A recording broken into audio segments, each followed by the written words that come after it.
Bonjour, je m'appelle Tawfiq Mohamed, enseignant des mathématiques au collège Tariq Ibn Ziyad, Académie régionale d'éducation et de formation, l'Ayoun Saqiya Al-Hamra. Alors, aujourd'hui, dans cette séance, on va continuer le cours de la géométrie à l'espace concernant le prisme droit et le cylindre. Alors, on a déjà vu la première séance concernant le prisme droit. Maintenant, on va étudier le cylindre.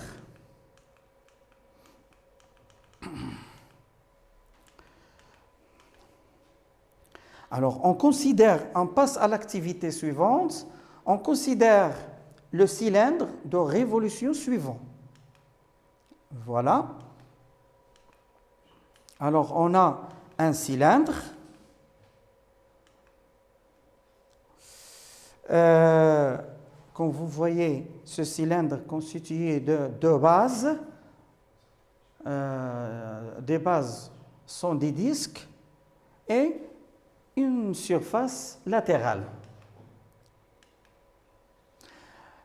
Premièrement, déterminer les segments représentant la hauteur du cylindre. Deuxièmement, citer les segments représentant le rayon du cylindre. Troisièmement, quelle est la nature du quadrilatère ABCD dans ce cylindre?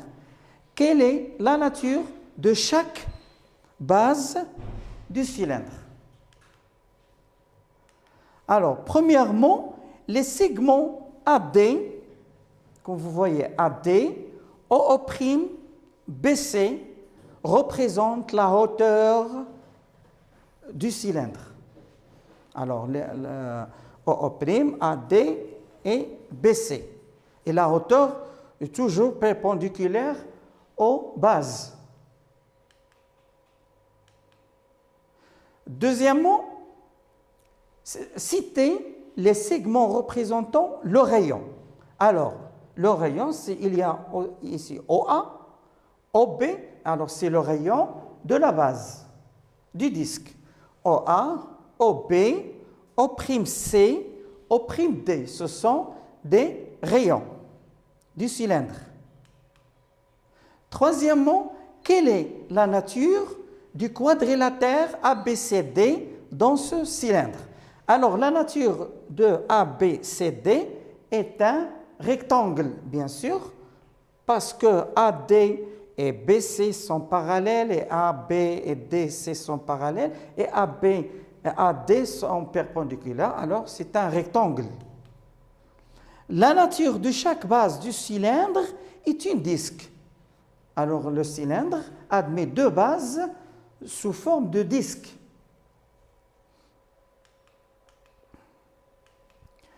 On passe à la définition du cylindre. Un cylindre de révolution est un solide qui possède deux bases parallèles, première base et deuxième base sont parallèles, sont toujours des disques. De même rayon, bien sûr, elles peuvent être confondues, c'est-à-dire ils sont superposables. Superposables, c'est-à-dire elles peuvent être confondues. Voilà la première base et la deuxième base. Une surface latérale, alors une surface latérale courbe, c'est-à-dire ronde, qui mise à plat est un rectangle. Alors, si on prend cette face latérale, on l'a projetée sur un plan, on trouve qu'il est un rectangle. Le voilà. La hauteur, alors OO' est la hauteur du cylindre. Remarque, comme ce qu'on a déjà vu dans le prisme, alors les côtés et les arcs visibles se représentent par une ligne continue. Les côtés et les arcs cachés, c'est-à-dire ne sont pas visibles, se représentent par une ligne pointillée, comme ceci. Par exemple, AB. Le segment AB est visible, alors elle est représentée par une ligne continue. OO', elle n'est pas visible, elle est cachée, alors on la représente par des pointillés ou par une ligne pointillée. Exemple, soit c'est un cylindre de révolution.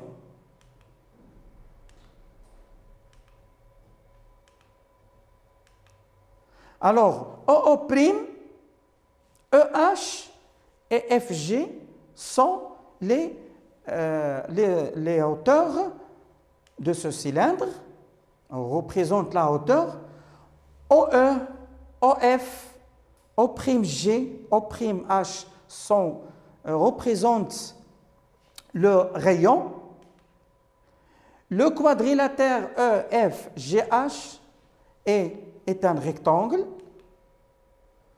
EF est un côté visible, alors il est représenté par une ligne une ligne continue. EF ou l'arc EF est un arc visible. EF, voilà l'arc EF. C'est un arc qui est visible, alors il est représenté par une ligne continue.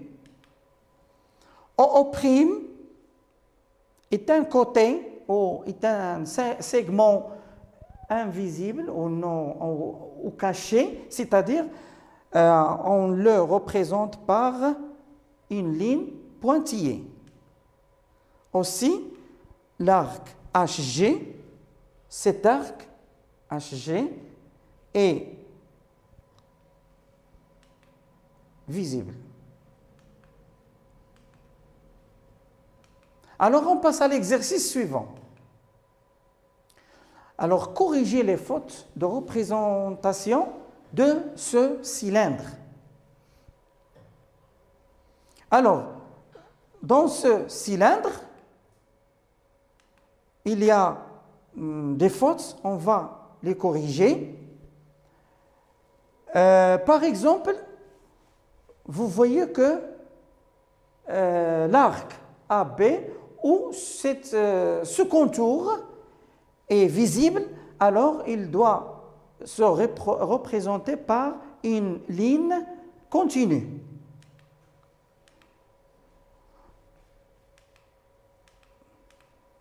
Voilà, et comme ça, il doit être représenté par cette façon. Et aussi, on remarque que OO' est un segment caché, alors il doit se représenter par des lignes ou une ligne pointillée. Voilà, OO'. Aussi, MN est caché, alors il doit se représenter comme ça, MN.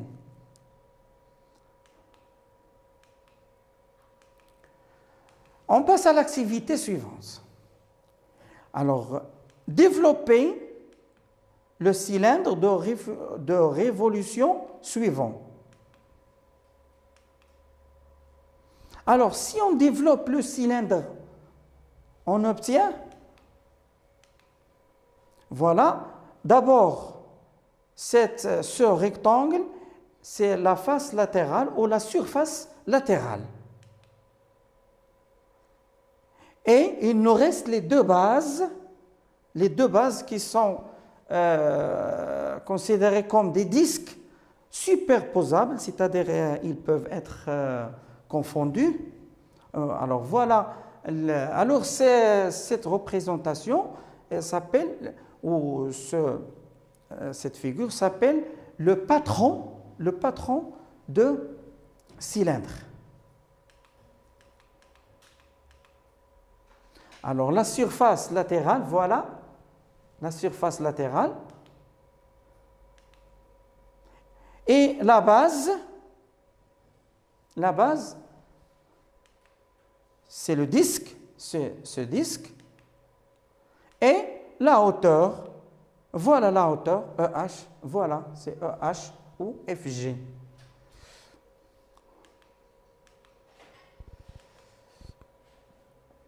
Alors, on peut représenter un cylindre de révolution par deux façons différentes. Première façon, c'est en perspective cavalière, et deuxième façon, à l'aide d'un patron. Alors, perspective cavalière, c'est par cette façon, et à l'aide d'un patron, c'est comme ça, ce qu'on a déjà vu maintenant. Voilà, alors cette représentation s'appelle patron, un patron du cylindre.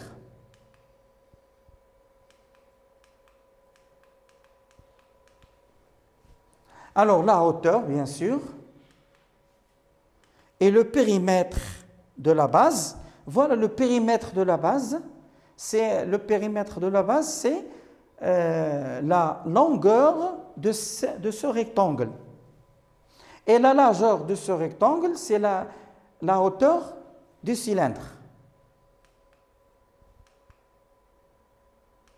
Voilà. Alors, on passe à l'exercice suivant. Construire le patron du cylindre suivant. Alors, on considère ce cylindre. Alors, on veut construire le patron, c'est-à-dire on veut le développer sur le plan. Tel que la hauteur égale à 5 cm et le rayon de la base égale à 2 cm. Alors, on prend 3 comme valeur approchée de pi. Alors, on va voir le rappel de patron. Le patron d'un solide est la représentation plane de toutes ses faces, latérales et basses. C'est-à-dire, on représente toutes les faces, tous les éléments sur le plan. Alors, calculons d'abord le périmètre de la base, qui est la longueur de la surface latérale. Alors, P égale à 2 fois pi fois R. On a pris P à peu près égal à 3. Alors, 2 fois 3 fois 2 cm, ça fait, alors P égale à 12. Le périmètre égale à 12 cm. Alors, on construit un rectangle de longueur est égal à 12 cm et de largeur est égal à 5 cm. Alors, 12, c'est le périmètre de la base et 5, c'est la hauteur du cylindre. Voilà, on prend ici 12 cm et ici 5 cm. Voilà. Et après, on construit deux cercles de rayon, de même rayon, de rayon 2 cm. Voilà, le premier cercle, ou le cercle ou disque. Alors, on prend ici 2 cm, 2 cm. Et voilà, on a trouvé le patron du cylindre. Alors maintenant, on passe à l'aire latérale d'un cylindre de révolution. L'aire latérale, c'est-à-dire à quoi est égal à l'aire latérale du cylindre. Alors, propriété. L'aire latérale d'un cylindre est égale au produit de périmètre de sa base par sa hauteur. Alors, l'aire latérale à quoi est égal d'un cylindre est égal au produit, c'est le produit de quoi? Du périmètre de sa base fois sa hauteur. C'est-à-dire AL égale à P fois H. Avec l'aire latérale du cylindre, AL c'est l'aire latérale du cylindre, P c'est le périmètre de la base du cylindre, et H c'est la hauteur du cylindre.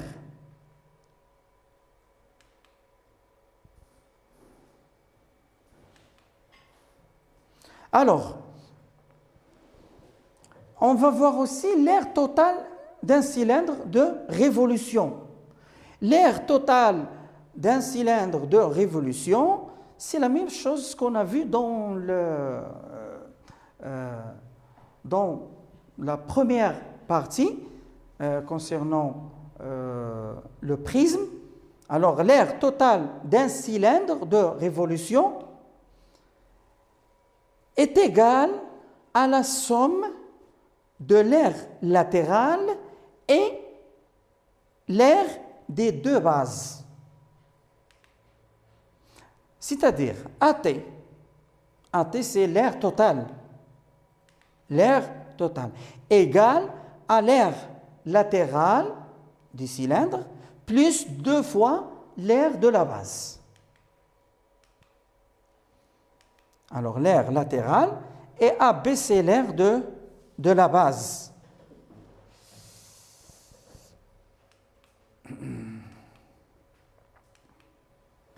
Maintenant, on passe à l'exercice suivant. On considère le cylindre suivant tel que AB égale à 8,2 cm et AD égale à 15 cm. Premièrement, calculer l'aire latérale du cylindre. Deuxièmement, calculer l'aire totale du cylindre. On prend toujours 3 comme valeur approchée de pi.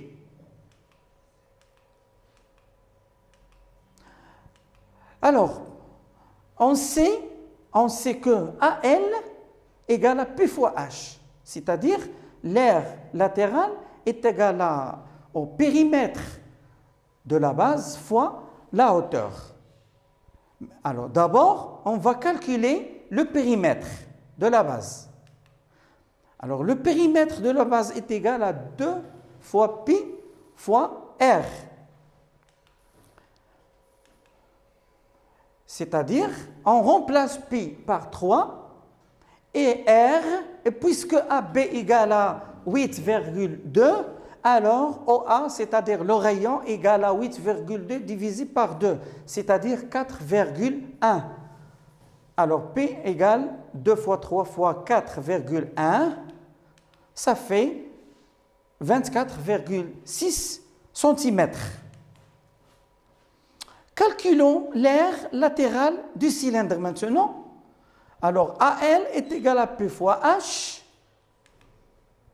On remplace P par 24,6 et H, c'est AD qui est égal à 15 cm. Alors, on trouve que AL est égal à 369 cm au carré. Deuxièmement, on calcule maintenant l'aire totale du cylindre. Alors, on a déjà vu, l'aire totale du cylindre est égale à la somme de l'aire latérale plus 2 fois l'aire de la base. Voilà, on sait que AT égale à AL plus 2AB. Calculons l'aire de la base d'abord. Alors, l'aire de la base AB égale à P fois R au carré. P fois R fois R ou P fois R au carré. C'est-à-dire AB égale à 3, on remplace P par 3 et R est égal à 4,1 à la puissance 2. Ça fait AB est égal à 50,43 cm au carré. Alors, l'aire totale du cylindre est égale à L plus 2AB.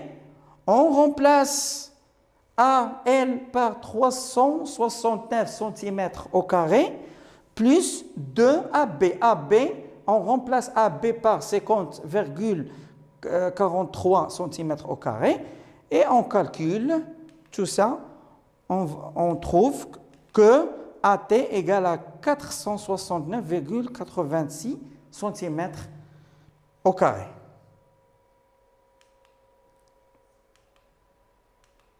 Maintenant, on va voir le volume d'un cylindre de révolution.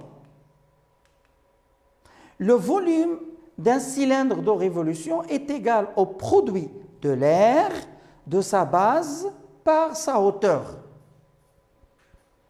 Le volume d'un cylindre de révolution est égal au produit de l'air de sa base par sa hauteur. Alors voilà, V, c'est le volume du cylindre, est égal à AB, qui est l'air de la base, fois H, qui est la hauteur du cylindre. On va voir un exercice d'application. On considère le cylindre suivant. Voilà. Un cylindre de rayon 3 cm et de hauteur 8 cm. Et on prend toujours comme valeur approchée de pi 3. Alors, on veut calculer le volume V de cylindre, bien sûr. Alors, on sait que V égale à AB fois H, c'est-à-dire le volume est égal à l'air de la base fois la hauteur. Alors, calculons l'air de la base d'abord. Alors, à quoi est égal à AB?